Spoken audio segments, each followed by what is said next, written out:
গতকাল মার্কিন president Donald Trump ভারতের প্রধানমন্ত্রী নরেন্দ্র মোদীর সাথে টেলিফোনে ৩৫ মিনিট কথা বলেছেন। এই ফোন আলাপটা হঠাৎ করেই হয়নি। আপনারা জানেন যে গত ১৫ থেকে ১৭ জুন কানাডার আলবার্টায় G7 এর একটা সামিট অনুষ্ঠিত হয়েছে। প্রতি বছরই এই গ্রুপ 7, এই G7 এর যে সদস্য দেশগুলো আছে 7টি দেশ, তারা বৈঠক করেন এবং এই শীর্ষ বৈঠকটি এবছর কানাডার ক্যালগেরি, আপনারা সবাই জানেন সেই ক্যালগেরি খুব কাছে একটা খুব সুন্দর একটা শহর আছে, সেই শহরটার নাম হলো কানানাস্কিস।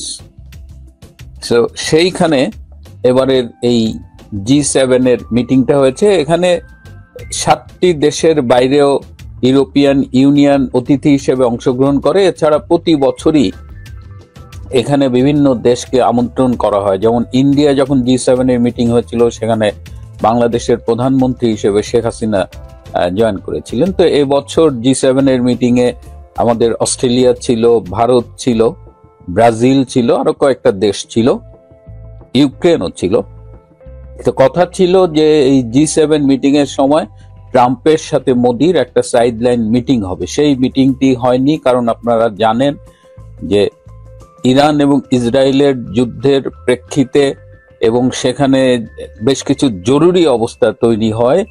ডোনাল্ড ট্রাম্প G7 এর মিটিং শেষ না করে আগেই আমেরিকায় ফিরে গেছেন। তো সেই মিটিংটি না হওয়ার কারণে ট্রাম্প মোদিকে ফোন করেছেন, তাদের ভেতরে কথা হয়েছে এবং এই মিটিং সম্পর্কে ভারতের পররাষ্ট্র সচিব বিক্রম মিশ্রি পরে সাংবাদিকদের ব্রিফ করেছেন। সেই ব্রিফ অনুযায়ী আমরা জানি যে টেলিফোন আলাপে ইরান এবং ইসরায়েলের যুদ্ধ নিয়ে কথা হয়েছে, রাশিয়া এবং ইউক্রেনের যুদ্ধ নিয়ে কথা হয়েছে এবং সেই ফোন আলাপে অধিকাংশ সময় যে ভারতের অপারেশন সিঁদুর, আপনারা জানেন যে 22শে এপ্রিল কাশ্মীরের পাহেলগাঁও গ্রামে যে একটা অ্যাটাক হয়েছিল টুরিস্ট স্পটে, যে পাকিস্তানের যে জঙ্গি হামলা হয়েছিল এবং তার পরবর্তীতে সেই জঙ্গিদের টার্গেট করে ভারত যে একটা পাল্টা আঘাত করেছিল, যে অপারেশনটার নাম দিয়েছিল তারা অপারেশন সিঁদুর, সেই অপারেশন সিঁদুর নিয়ে অনেক আলোচনা হয়েছে এবং সেই অপারেশন সিঁদুর পরবর্তীতে সেটা পাক ভারত যুদ্ধে জড়িয়ে গিয়েছিল। পাক ভারত যুদ্ধ কিংবা পাক ভারত সংঘর্ষ বলা যায়। তো সেই সংঘর্ষ 4 দিনের মাথায় থেমেও গেছে, কিন্তু কেন থেমেছে সেই থামার কৃতিত্বটা মার্কিন প্রেসিডেন্ট ডোনাল্ড ট্রাম্প নিয়ে থাকেন। তিনি বলেন যে তিনি দুই পক্ষের সাথে আলোচনা করে এই যুদ্ধটি থামিয়েছেন, যদিও ভারতের পক্ষ থেকে এটি স্বীকার করা হয় না। পাকিস্তানও এটি নিয়ে তেমন কিছু বলেনি, কিন্তু ভারত খুব স্ট্রিক্টলি বলেছে যে দুই দেশের সেনাবাহিনীর উচ্চপদস্থ কর্মকর্তাদের ভেতরে আলোচনার ভেতর দিয়ে এই সংঘর্ষ বা যুদ্ধ থামানো হয়েছে।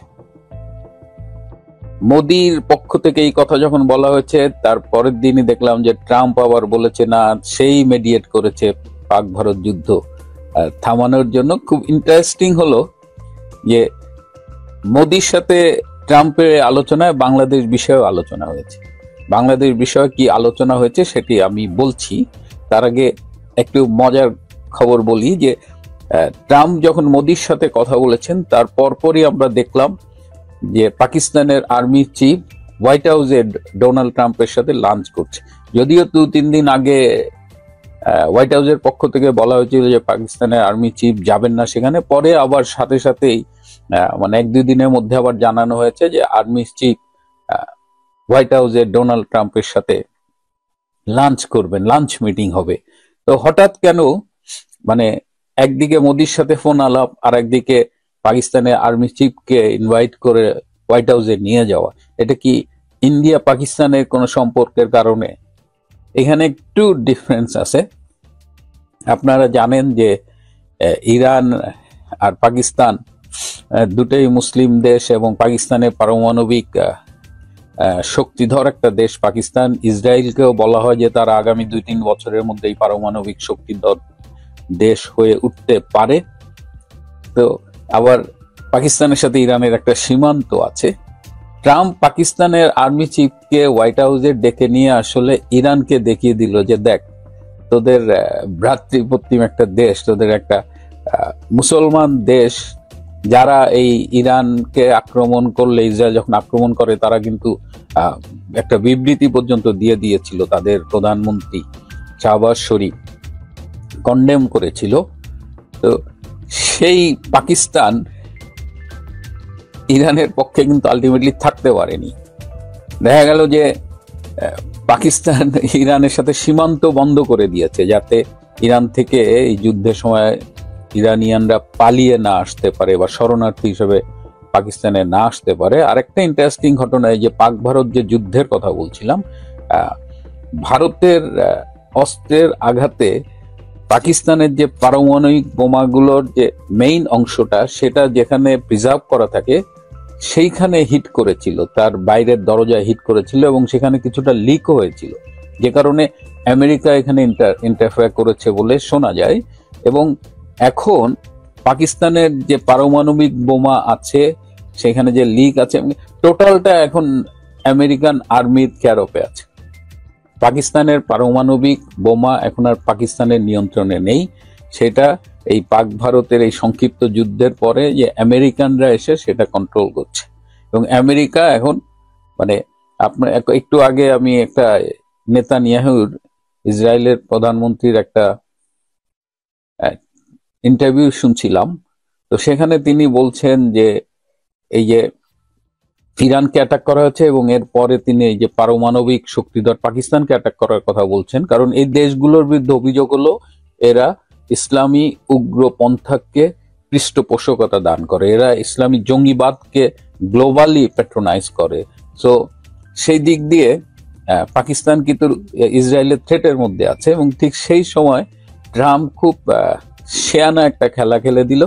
সে ডেকে নিয়ে গেল এই পাকিস্তানের সেনা প্রধানকে এবং ইরানকে যেমন একটা শিক্ষা দিল, পাশাপাশি সেইখানে আমাদের পাকিস্তানি সেনা প্রধান আবার একটা খুব দারুণ কথা বলেছে। তিনি বলেছে যে পাকিস্তান এবং ভারতের মধ্যে যে যুদ্ধ, সেটি থামানোর জন্য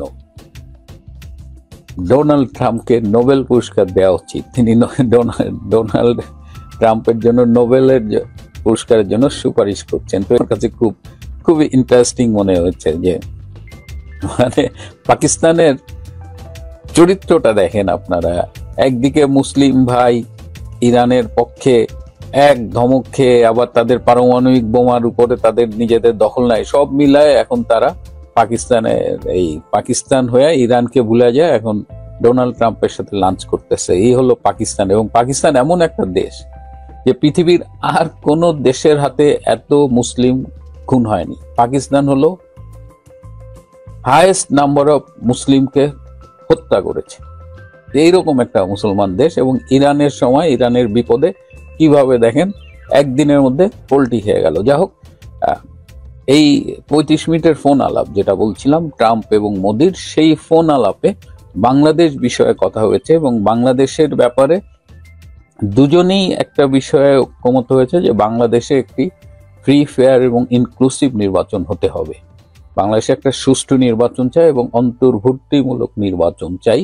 এই বিস্তারিত ইনক্লুসিভ নিয়ে আলোচনা হয়নি, but when we say inclusive election, it means যে বাংলাদেশে যে নির্বাচনটি হবে সেটি আওয়ামী লীগ, বিএনপি সহ সবাইকে নিয়েই অনুষ্ঠিত হবে। এছাড়াও মোদি তার ফোন আলাপে খুব স্পষ্ট করে বলেছে যে ভারতের সন্ত্রাসের বিরুদ্ধে জিরো টলারেন্স এবং তারা সন্ত্রাসের সাথে কোনো আপোষ করবে না। এবং মোদি বলেন যে বাংলাদেশে চিহ্নিত সাজাপ্রাপ্ত জঙ্গিদের জেল থেকে মুক্তি দেওয়া হয়েছে এবং সেটি ফলে এই সাউথ এশিয়া অঞ্চলে, বিশেষ করে ভারত, বাংলাদেশ, এই অঞ্চলে ইসলামী উগ্রপন্থার একটা ঝুঁকি অনেক বেশি বেড়ে গেছে। এবং মোদি আরো ট্রাম্পকে বলেন যে এই অঞ্চলের শান্তি স্থিতিশীলতা রক্ষার জন্য ভারত তার